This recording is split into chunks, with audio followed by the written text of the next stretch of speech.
By June 2026, the clock is going to run out for Europe's largest listed companies. The EU Women on Boards Directive mandates that 40% of non-executive director positions must be held by the underrepresented sex. On paper, we are making good progress. Women now hold an average of 34% of board seats across the EU, but averages hide the uncomfortable truth. While countries like France and Italy have already surpassed the 40% mark, others that have taken no action are lagging behind at just 17%. This is really, really bad. But here's the real danger. As companies scramble to hit this deadline, many women fear becoming just a number in a compliance report.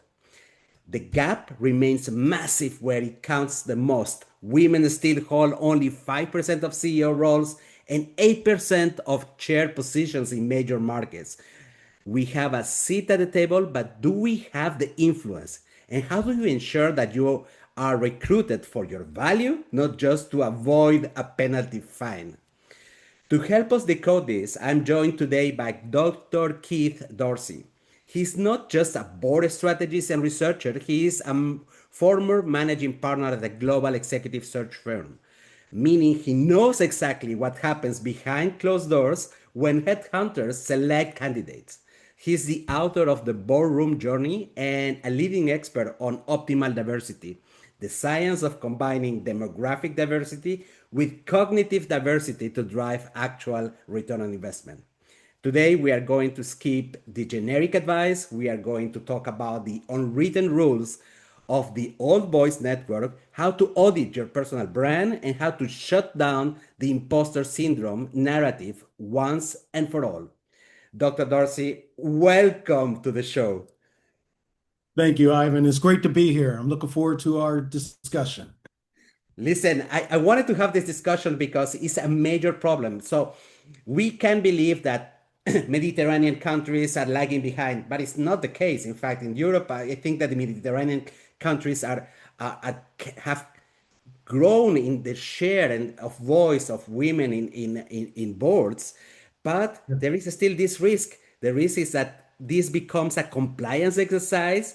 And from your research on optimal diversity, what is I wanted to understand what specific hard metrics, return on investment, risk management, innovation, improve when a woman enters the ballroom, ensuring that she's seen as a added element rather than a regulatory checkbox. Yeah, first of all, when you think about what's going on today and what we fear for tomorrow, we've been here before, a number of years ago when Norway first came out with their 40% mandate. They originally didn't allow enough time for all of this to transpire before the deadline. And there was that risk of bringing on women that may not have been as qualified at that particular point.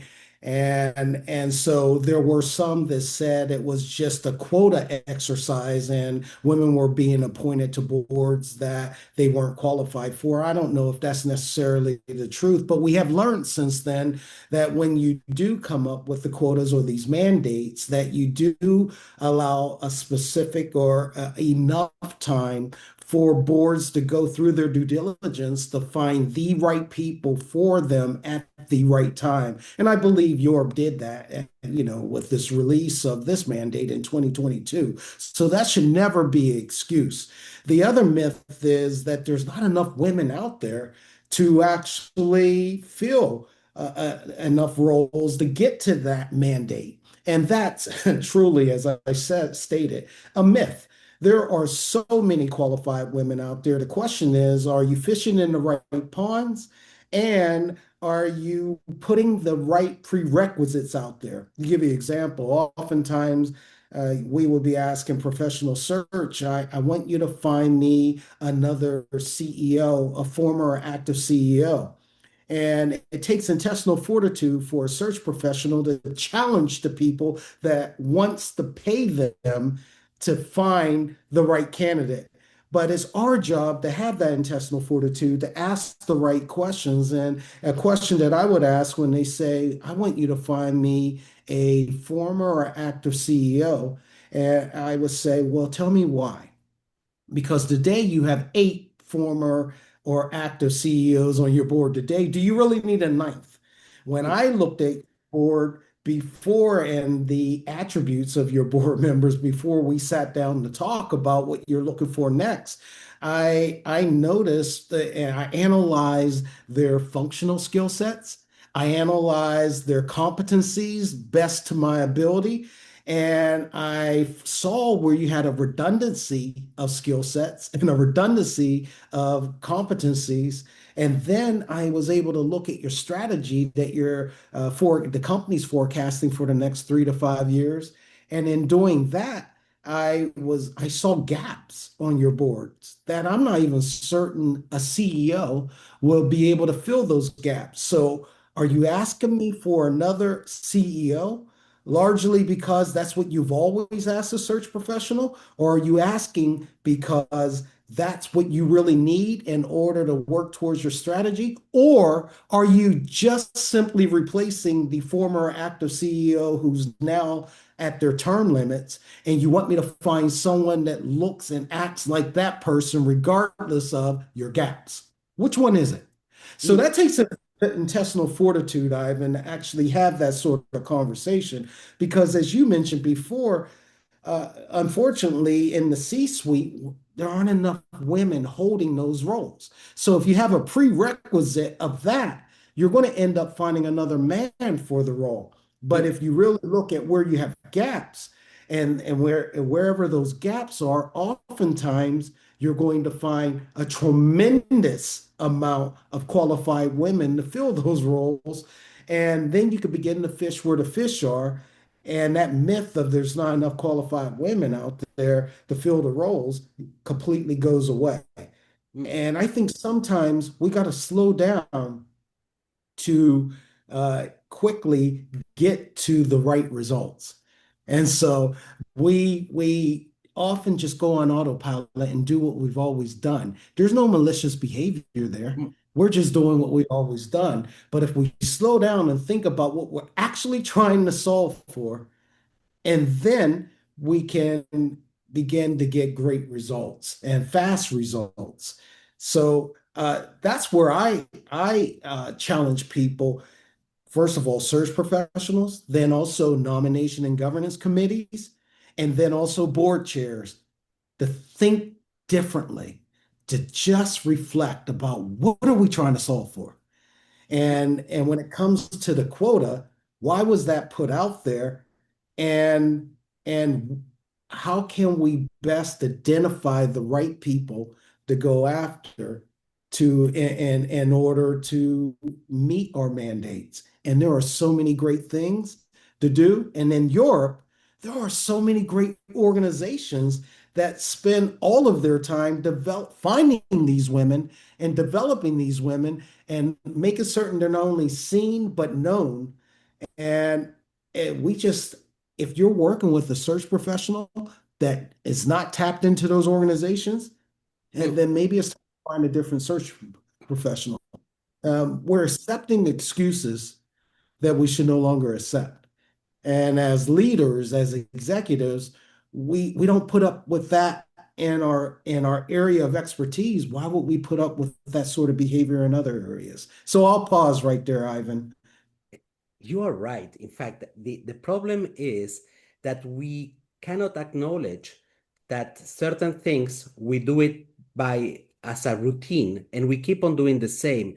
So we are always going to try to find out this a similar trait and behaviors as your current board because that works, but you don't see the blue ocean strategy that you can have if you added an element that nobody has. Otherwise, you are competing with the same tools as the rest of the competition, and that's that's a problem. And I see it at two levels. So same traits and behaviors are on the board that allows you to keep on the same strategies that you have been doing until now, that keeping up with the same type of cultures. And we know that most of corporations today need to change culture, and Yeah. it will not happen if you have the same type of people. And The you know the saying there, Ivan, is what got you here won't get you there. Exactly, exactly. And it's almost like the second hypothesis that I have is that most of people who are senior are not bloody aware about a specific research that was done in 2015, if I'm not mistaken. In it was Harvard Business Review who promoted this research, showing Mhm. that out of the 20 something uh, prof, skills that are necessary to be a successful CEO, Yes. women were outperforming men in most of them. We are not talking about 70%, we are talking about 90 something percent, only in Yes. one or two. And there is this confusion by men that if you are capable of presenting yourself with confidence, that shows that you're good. And we see it Absolutely. with politicians. We see it with a lot of CEOs out there also, that Yes. he knows how to talk, then he must be good at being at communicating with people. No, this is Yes. bullshit. We can learn how, even a parrot can learn how to talk. So Absolutely. there is a lack of knowledge. Do you have that same feeling that we don't know enough about that? Oh, I totally do. And unfortunately, and the studies show it, women and people of color often believe they need one more thing to be the absolute best candidate for whatever that next role is. Mm, And so, from a human capital standpoint, which incorporates your expertise, your education, your experience, and different things like that, women often believe that they just need one more class, one more certification, to be best qualified, whereas men may only have a small percentage of the prerequisites, and they're like, "Oh, I can do that," and they move forward and they present themselves with confidence. And I think the antidote to that is for anyone, but we're talking more specifically about women right now, to spend time and reflect and truly reflect on their successes, their failures, and what brings them joy. So I tell people to start off, the people who I coach, and I coach executives and who would like to get on boards. And when I coach them, uh, I the first thing I tell them is I want them to move from out of their unconsciously competent executive mindset and intentionally move towards their consciously competent governance mindset. Because once again, what got you here won't get you there.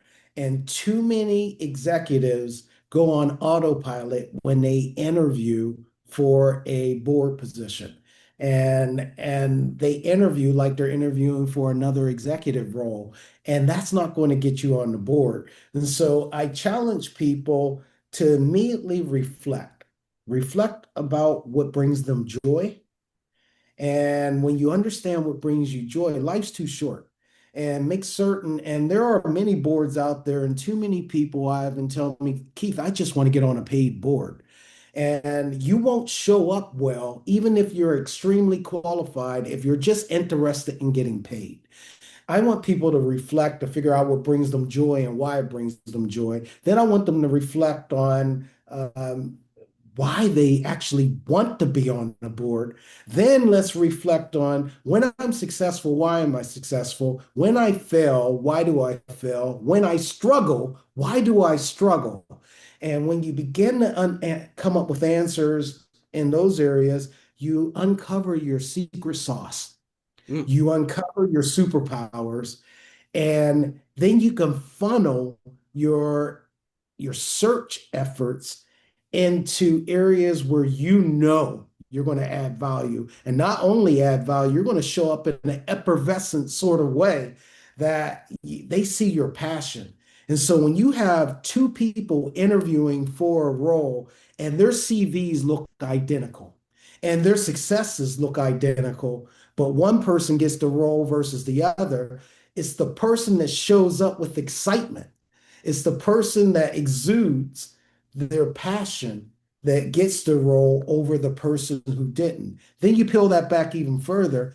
It's the person who interviews like they are the person who interviews like they are already sitting next to that board member, to the right or the left of that board member. It's that person that gets the job. And here's what I mean by that, Ivan. When an executive interviews for a role, and that executive comes in and they tell them all the great things they've done in the past, it's like driving in a car and you're looking out the rear view mirror instead of the front windshield because you're talking about all the things you've already driven by. And that's table stakes. But the person who interviews like a governance person is looking out the front windshield and actually able to tell the person not only what's coming around that S curve, but what's around that right curve way ahead. And they tell them not by telling them how great it is. And I've been there before, so I've seen all these things and I'm awesome. They tell them by asking thought-provoking questions that really gets down to the nitty-gritty of the strategy that's ahead and the risk that's ahead and how we can disrupt ourselves because of the opportunity and threats that we're about to face and how we can seek blue oceans because of those things, the geopolitics, but they're asking questions because as board members, we don't tell the C-suite how great we are. We ask thought-provoking questions that proves our human capital. So when people begin to show up that way, that's how they begin to get selected for those boards. One, they narrowed their focus down to their sweet spot. They can add value. They're showing up with that smile and that energy, and they're asking thought-provoking questions.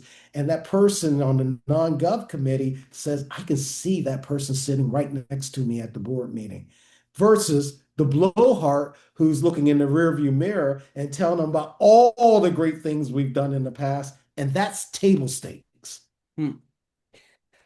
Tell me, I always struggle to define exactly what type of confidence minorities, because even I we hear very often about women lacking confidence compared to a man. A man would say, I can wing it, even though if they have 10% of the skills necessary to take over a job, they will say to themselves, I can wing it.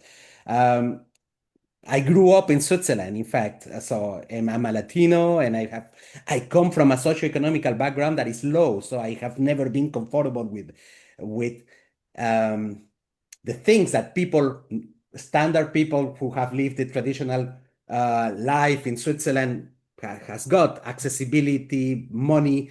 It was a little bit more difficult, and I remember that when I left university, it was a little bit hard to learn until I learned something, that is to believe in my capacity to learn quickly Yes. how to fake it when I go into a good restaurant and I don't even know how to eat correctly because I was eating with a bloody spoon. um, Yes. that was funny. I forgot about the spoon.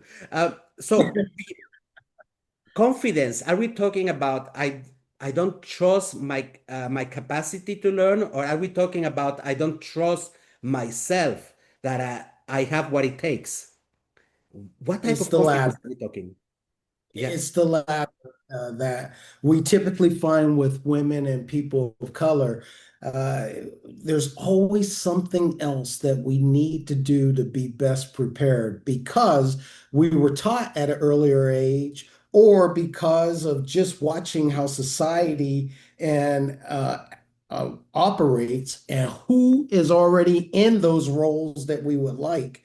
We just believe they have been given the opportunity and with lifestyle, and it goes back to their cultural capital when they were kids and they're exposed what they were exposed to that we weren't exposed to. And so we were innately taught to that we're going to have to bring so much more to the table than those who are already in their roles.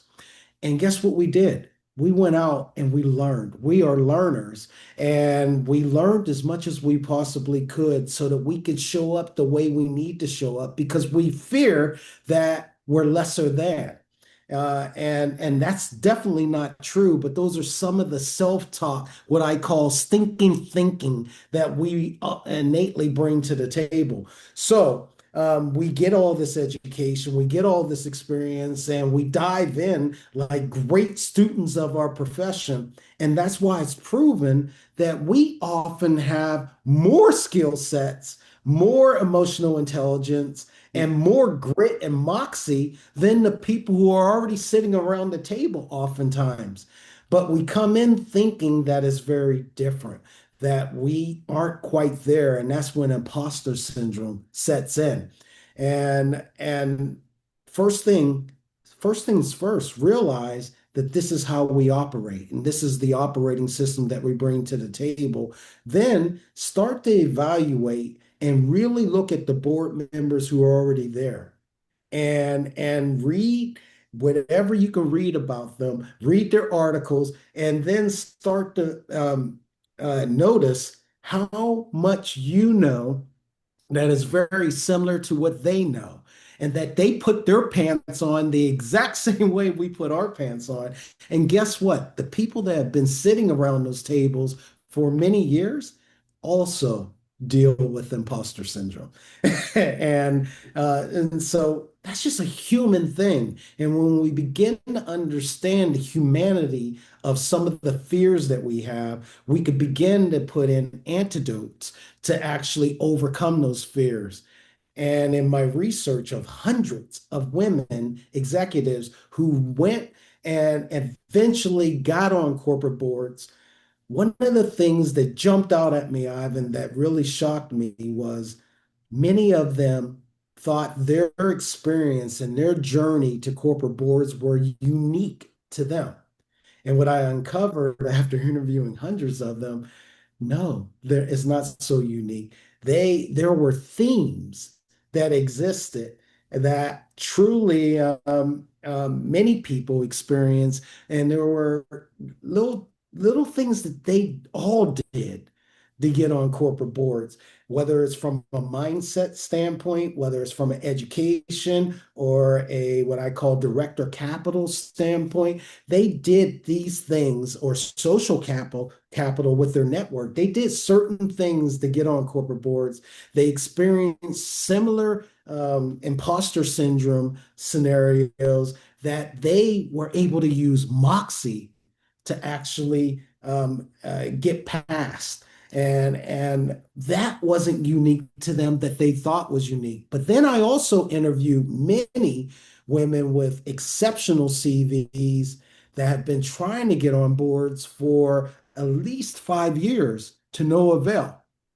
And they thought their scenario was unique to them, but they had themes of things that they were doing and not doing. And that's what really was the impetus of my book, The Boardroom Journey, was to take those themes and begin to teach people how to tweak the little things that they need to tweak in order to not only be seen, but known, understand the process, and eventually win that board seat. And Mm. so those are some I've already been talking about, but it really does come down to a science. It comes down to tweaking the right things at the right time and doing the right things at the right time to get different results. And what was unique to those who did and unique to those who couldn't are there were themes that can be taught. And that's what's important. So not only do boards need to think differently to get different results, they attract the right people to help them mitigate the risks, disrupt themselves, and find blue oceans, but people need to do things intentionally different to not only be seen, known, but the right candidate and the most prepared candidate at the time they do get tapped because they did all the right things. I'm totally with you with this story about understanding what you're currently doing or not doing, because at the end, the gap that we have versus people who have been privileged of being of a certain race or a certain gender uh, can be caught up. And that made me think also about the example that you gave at the beginning about Norway, one of the first Yes. countries to establish not parity, but a certain quota in the boards. So Yeah. what I know about Norway, other than for Americas, it could be a socialist country, but it's one of the wealthiest countries in the world. Come on, it has a GDP that is a little bit bigger than the US. I hope that I'm not mistaken with that one, but at least comparable. Mhm. Where there is a good representation of women on the boards, in managerial positions. I know definitely that education is for free. They have also wealthy resources like petrol and all the stuff. They never go to war. Uh, and the index of happiness is quite high, in fact, in Norway. Now, Yes. they established this story about fixing a number in order to get more representation of women. So is it a good thing? I have been reflecting about it quite a lot, and then I could only understand it when I got my daughter who wanted to do ice skating. Sorry, ice hockey, and ice Yes. hockey is mainly dominated by male. And what I saw with her is that as long as she got the same number of opportunities to play in a game, even with men in mixed teams, she could continuously improve. So she got the Yes. chance to practice. So Yes. women will only be bad or considered bad only if they don't have the capacity to practice. Well, you have mentioned that practice can be done even before you go into the board, but boards have also the needs to give them the abilities, certain abilities by practicing to be inside of the board, and only then we can reap all the benefits of having new skills, new ways of thinking inside of a board. So for you, is it a good thing to have a quota in order that women start practicing, women or other minorities start practicing? By the way, women A are not great, minority. that's a great question, Ivan. And I believe that yes, quotas can be good if they're done with the right intent. And if the intent is this is a step to get to parity, eventually get to parity, and if it's a step to change behavior, then yes, because some people believe that all we have to do is just have the right heart and the right moral imperative that we'll get there. But to get different results, you have to do things differently. And sometimes it takes that initial mandate to get people to do things differently. If you can innately begin to do things differently, we wouldn't have this parity issue to begin with. So Mhm. sometimes it takes something as specific as a quota or a mandate in order to get people to invoke the change that's necessary to get different results. So quotas can be good, but there still should be a business imperative behind that quota. And otherwise, you're a token hire and it's a check the box sort of hire. You know, I've been told that we have to have X percent or X amount of people, and so I'm going to comply, but I don't know why. And so, along with the quota, should be also the change management that talks about the business imperatives that one should seek and get as a result of having differing perspectives on that board. And it's the differing perspectives that makes a big difference in the results, the shareholder value.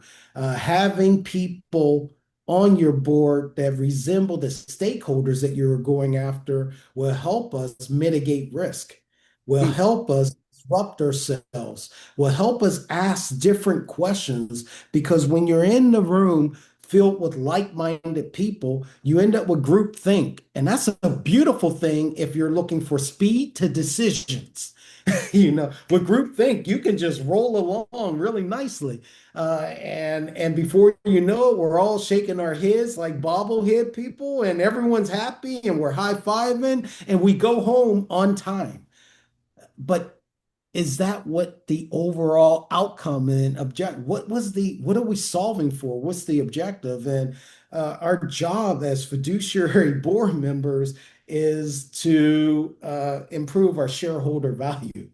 And, and we improve our shareholder value by surrounding ourselves with the right people to ask the right questions, to mitigate risk, to disrupt, to seek blue oceans, and grow at a level that our shareholders would expect us to grow. And it's been proven that by having diverse perspectives on the board, i.e., the demographic and the observable diversity, coupled with the intentional cognitive diversity or diversity of thought, and those two combined, I call optimal diversity, is what it takes to truly perform our fiduciary responsibilities. It's been proven that women hold CEOs more accountable than men. It's been proven that women ask different questions than men. And it gets us from out of that comfort zone of group think to really widening our aperture to ask the questions that we've never asked before, to find those blind spots that exist out there. And by having different people on your board to represent your different stakeholders, we might not go down rabbit holes that we would go down when we don't understand the stakeholders' way of thinking. If we're all privileged and our stakeholders aren't all privileged, are we missing opportunities for growth? So just to share a few thoughts about that.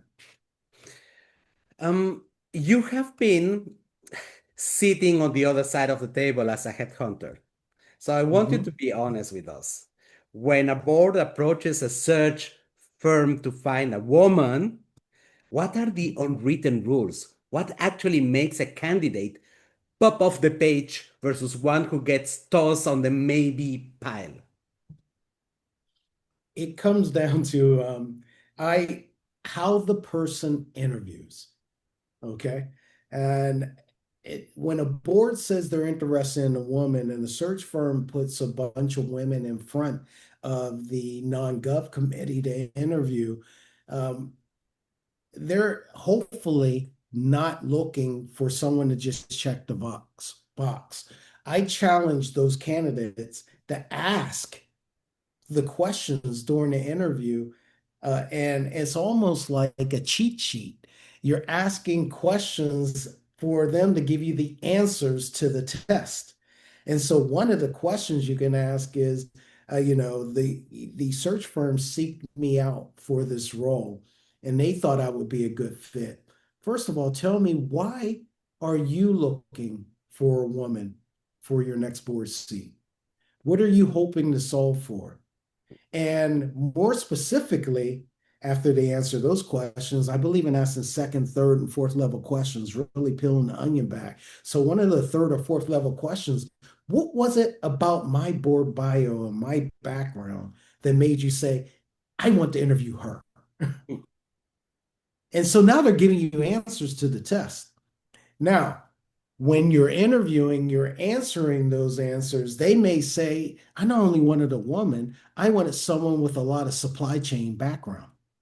And and so that feels comfortable to you because you come from procurement. You have a great background. You understand this whole tariff situation that the US is forcing the rest of the world to think about. You can add a lot of value. You can ask many different questions and so on and so forth.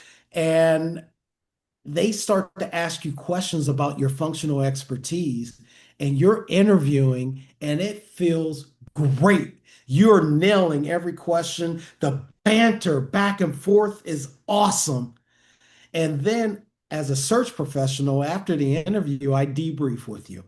And I joke on stage when I talk about scenarios like this. And when I debrief with you, you said the interview was awesome. They love me. In fact, they love me so much that if they were going to have another kid, and that kid was a little girl, they would probably name that kid after me. That's how much they love me.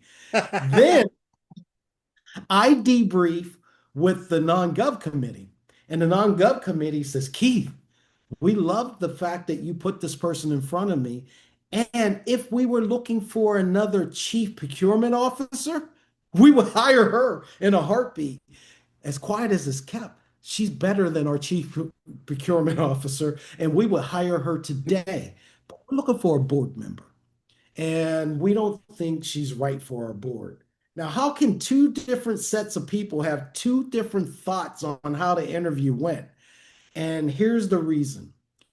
When I tell people when they're interviewing for the role, if the interview feels like it's going way too good and you're feeling way too happy, you're probably going too far into your sweet spot. And I liken that to a jet, a fighter jet that's diving. And if you continue to dive and go down that rabbit hole even further, you're going to hit the ground. You're going to crash and burn. When it's starting to feel too good, you are diving that jet.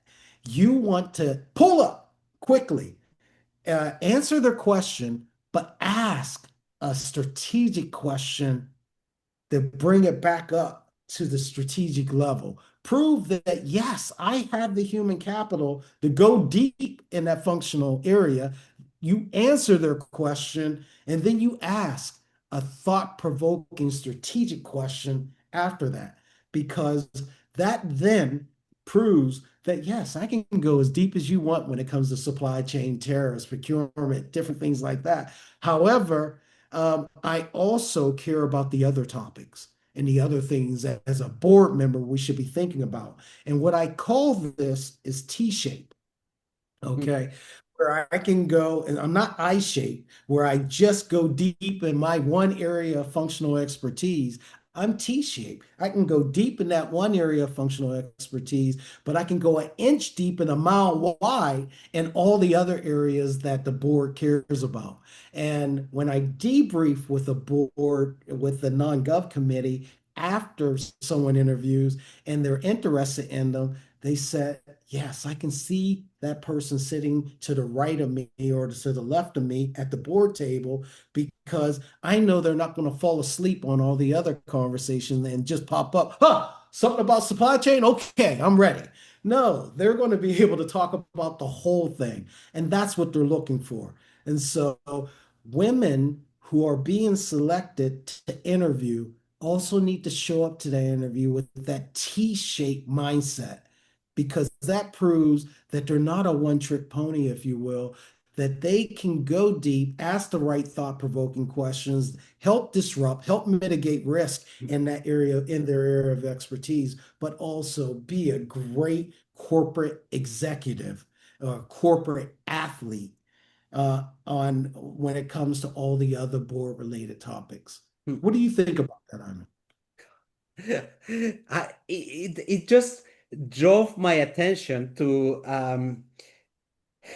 the need for certain boards to understand a little bit more their biases and the limitations that these biases can drive in order to pick someone that you really need. Because in fact, we are discussing about um, picking up a woman in the board, but usually the board will say we need someone is and the thing is that they have already in their mind as a specific idea of who they the type of person they want, and it's usually the same as the rest of the board. So if it was a mainly male white board, it would be this is what they are going to look for. Is it necessary for both boards?